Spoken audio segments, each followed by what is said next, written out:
अस्सलाम वालेकुम dear students. इस वीडियो में मैं आपको बताऊंगा एक बहुत ही इंपॉर्टेंट मेथड और वो है Gaussian elimination method. Gaussian elimination method से हम सिस्टम ऑफ लीनियर इक्वेशंस को सॉल्व कर सकते हैं और उसके ये 4 हमारे पास बेसिक स्टेप्स हैं जिनकी मदद से हम गॉसियन एलिमिनेशन मेथड को इम्प्लीमेंट कर सकते हैं। सबसे पहले ये है कि हमारे पास जो भी लीनियर सिस्टम होगा उसको हम आर्गुमेंटेड मैट्रिक्स में कन्वर्ट करेंगे। ठीक है, आर्गुमेंटेड मैट्रिक्स में क्या होता है कि हमारे पास एक तरफ हम सारे जितने वेरिएबल्स के कोफिशिएंट्स होते हैं वो लिख लेते हैं और दरमियान में एक लाइन लगा लेते हैं और दूसरी तरफ हम जो इक्वल के दूसरी तरफ टर्म्स होती हैं वो लिख लेते हैं। ठीक है, तो पहले स्टेप में हम क्या करते हैं, लीनियर सिस्टम को आर्गुमेंटेड मैट्रिक्स में कन्वर्ट कर देते हैं। दूसरे स्टेप में हम क्या करते हैं कि वो जो आर्गुमेंटेड मैट्रिक्स होता है जिसको हम अमूमन ए बी से डिनोट करते हैं उसको हम उसकी रो एशेलन फॉर्म में लिख लेते हैं। जब रो एशेलन फॉर्म में लिखते हैं तो दोबारा फिर हम क्या करते हैं, उसको सिस्टम ऑफ इक्वेशंस में लिख लेते हैं, लेकिन अब वो सिस्टम ऑफ इक्वेशन असल सिस्टम ऑफ इक्वेशन से काफ़ी सिंपल होता है और फिर हम उसको बैक सब्स्टिट्यूशन से सॉल्व कर लेते हैं। तो इस सारे प्रोसीजर को एक्सप्लेन करने के लिए मैं एक एग्जांपल कंसिडर करता हूँ। इस एग्जांपल में हमारे पास ये एक सिस्टम है जिसमें 3 अननोन्स हैं और 3 हमारे पास इक्वेशंस हैं। ठीक है, अब इसके लिए हम ये करते हैं कि सबसे पहले हम x1 की जो वैल्यूज हैं वो लिखते हैं, फिर x2 की वैल्यू और फिर x3 की वैल्यू। इस तरह फिर दरमियान में एक लाइन ड्रॉ करते हैं और फिर दूसरी तरफ हमारे पास क्या आता है, 2 4 5 आ जाता है। तो इस तरीके से आप देखें मैंने यहाँ पे वैल्यूज लिख के रखी हुई हैं कि पहले 1, ये 1 यहाँ से आया है, फिर 3 जो है वो यहाँ से आया है और फिर -5। यानी सबसे पहले कॉलम में हम x1 के कोफिशिएंट्स लिखते हैं, फिर दूसरे में x2 के कोफिशिएंट्स लिखते हैं और फिर इसमें x3 के कोफिशिएंट्स लिखते हैं। और अगर इनमें कोई टर्म मिसिंग हो तो उसकी जगह हम यहाँ पे 0 लिख लेते हैं। यानी पहले x1 फिर x2 फिर x3 और यहाँ पे हम वो जो इक्वल के साइड पे टर्म्स होती हैं, कांस्टेंट टर्म्स, वो हम यहाँ लिख लेते हैं और इसको हम क्या कहते हैं, आर्गुमेंटेड मैट्रिक्स। तो अब इस आर्गुमेंटेड मैट्रिक्स को हम एशेलन फॉर्म में कन्वर्ट करेंगे। इससे पहले मैं एशेलन फॉर्म पर और रिड्यूस एशेलन फॉर्म पर जो है 2-3 वीडियोस कर चुका हूँ, उनके लिंक्स जो है वो मैं डिस्क्रिप्शन में छोड़ दूंगा। यहाँ मैं ज़्यादा उनकी डिटेल्स में नहीं जाऊँगा, जस्ट मैं उस मेथड को इम्प्लीमेंट करूँगा ताकि ये जो आर्गुमेंटेड मैट्रिक्स है इसकी जो हमारे पास रो एशेलन फॉर्म है वो हमें मिल जाए। तो रो एशेलन फॉर्म के लिए हम क्या करते हैं कि सबसे पहले इसका पिवट एलिमेंट लेते हैं और पिवट एलिमेंट जहाँ पे सपोज 1 है तो उसके नीचे जो एंट्रीज है वो हमने 0 बनानी है। तो मैं यहाँ पर ये पिवट वाली रो को वैसे ही लिखता हूँ और इसके नीचे देखें हमारे पास क्या है, 3 है और -1 है। ये दोनों एंट्रीज मैंने 0 बनानी है। तो उसके लिए मैं क्या करूँगा कि ये 3 के अपोजिट साइन से पिवट वाली रो को मल्टीप्लाई करके वापस इधर ऐड कर दूंगा। तो ये मेरे पास आएगा -3 R1 प्लस R2। तो अब इनको मैं मल्टीप्लाई करके यहाँ पे साइड पे लिख लेता हूँ।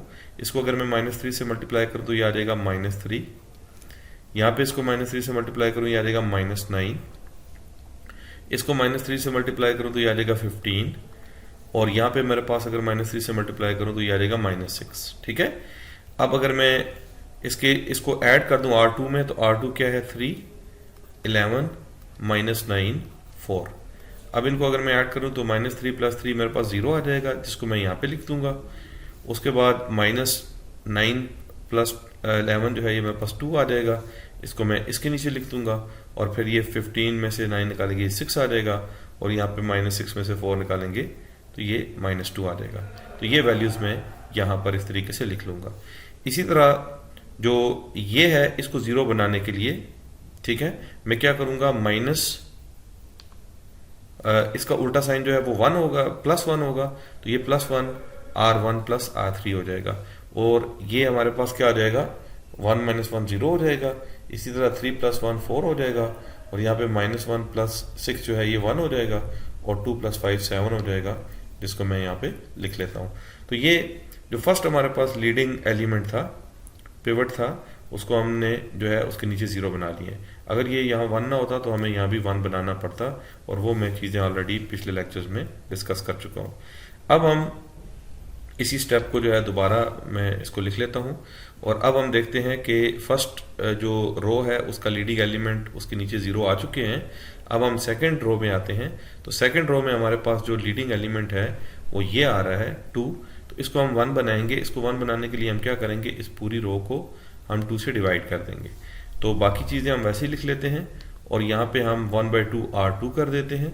तो अगर मैं 0 को 2 से डिवाइड करूँ तो यहाँ पे 0 आ जाएगा, यहाँ 2 को 2 से डिवाइड करूँ तो 1 आ जाएगा, यहाँ 3 और यहाँ पे -1। तो वो चीज़ें यहाँ पे आ जाएंगी।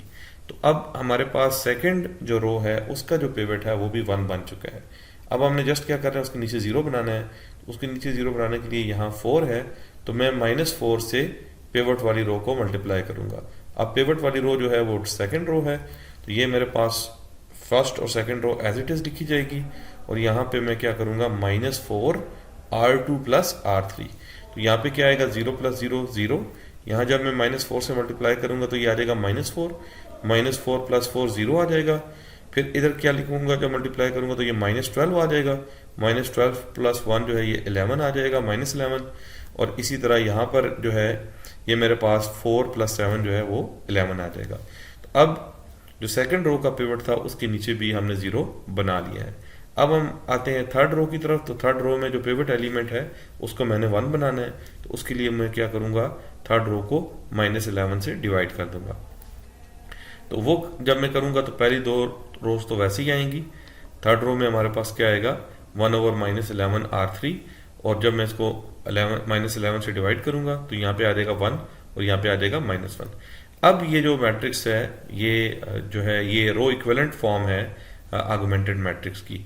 यानी पे लीडिंग एलिमेंट 1 बन चुके हैं और लीडिंग एलिमेंट के नीचे एंट्रीज जो हैं वो 0 बन चुकी हैं। तो अब इसको मैं वापस क्या करूंगा, ये मैंने उसी को दोबारा लिखा है। इसको अब मैं दोबारा क्या करूंगा, इसके नीचे मैं लिख लेता हूँ x1, इसके नीचे लिख लेता हूँ x2, इसके नीचे लिख लेता हूँ x3। तो वापस हम रिवर्स उसी तरह से जाएंगे कि ये x1 का कोफिशिएंट है तो ये आ जाएगा 1x1, फिर इसके साथ आएगा 3x2 और यहाँ पे -5x3 इक्वल्स टू यहाँ पे कांस्टेंट टर्म आ जाएगी 2। इसी तरह सेकंड रो से हमें क्या मिल जाएगा, x2 + 3x3 इक्वल्स टू -1 जो मैंने यहाँ लिख दिया है। फिर यहाँ थर्ड रो से मुझे क्या मिलेगा, x3 इक्वल्स टू -1। तो ये x3 इक्वल्स टू -1 आ गया। अब यहाँ पे हमारे पास जो फोर्थ इक्वेशन है इससे हमें डायरेक्टली x3 की वैल्यू मिल जाती है। बाज़ औक़ात ऐसा होता है कि ये रो कम्प्लीटली 0 हो जाती है, बाज़ औक़ात 2 रोज 0 हो जाती हैं। उन पे मैं एक अलग से वीडियो करूंगा कि किस तरह से हम बता सकते हैं कि आर्गुमेंटेड मैट्रिक्स मिलने के बाद जो सिस्टम एक्चुअल था उसका सोल्यूशन है नहीं है, अगर सोल्यूशन है तो वो यूनिक है या इनफाइनाइट सॉल्यूशंस हैं, उसके लिए मैं इंशाल्लाह एक अलग से वीडियो करूंगा। इस एग्जांपल में हमारे पास जो इक्वेशन आई है लास्ट में उससे हमें डायरेक्टली x3 की वैल्यू मिल जाती है। तो x3 की वैल्यू यहाँ पे जो है वो हमारे पास है -1। तो इसको अगर मैं x3 की वैल्यू इधर पुट करूं तो मुझे यहाँ से x2 की वैल्यू मिल सकती है। और अगर मैं इसको यहाँ पे परफॉर्म करूं तो ये आ जाएगा x2 + 3 टाइम्स -1 यानी x3 की वैल्यू इक्वल्स टू -1। यहाँ से अगर मैं x2 की वैल्यू निकालूं तो वो क्या आ जाती है, 2 आ जाती है। तो मेरे पास x3 की भी वैल्यू आ गई है और x2 की भी वैल्यू आ गई है। इन दोनों को उठा के अगर मैं पुट करता हूँ इस इक्वेशन में तो यहाँ से मुझे किसकी वैल्यू मिल जाएगी, x1 की वैल्यू मिल जाएगी, क्योंकि x2 और x3 जो है मुझे पता है। तो मैं वो वैल्यूज यहाँ पे पुट कर देता हूँ तो उससे मुझे x1 की वैल्यू मिल जाती है -9। तो मैं तरतीब से इसको लिख लेता हूँ, ये x1 की वैल्यू, फिर x2 की वैल्यू, x3 की वैल्यू, ये हमारा जो है सोल्यूशन सेट आ जाएगा। तो इस तरीके से आप देखें यहाँ में x1, x2, x3 की जो वैल्यूज मिली हैं वो यूनिक वैल्यूज हैं। तो बाज़ औक़ात ये यूनिक वैल्यूज नहीं मिलती, लेकिन उसके लिए मैंने आपको कहा कि मैं इंशाल्लाह ताला एक और वीडियो करूँगा जिसमें मैं बताऊँगा कि अगर सोल्यूशन यूनिक ना हो, इनफाइनाइट सोल्यूशन हो, तो हम किस तरह से उसको लिखते हैं। तो इस वीडियो में इतना ही होगा। इंशाल्लाह ताला जो नेक्स्ट वीडियो होगी उसमें मैं गाउस जॉर्डन मेथड बताऊंगा। गाउस जॉर्डन मेथड में इतना फ़र्क है कि जहां हम एक्सटेंड फॉर्म बनाते हैं वहां से आगे इक्वेशंस में कन्वर्ट नहीं करते, बल्कि वहां से रिड्यूस एक्सटेंड फॉर्म बनाते हैं।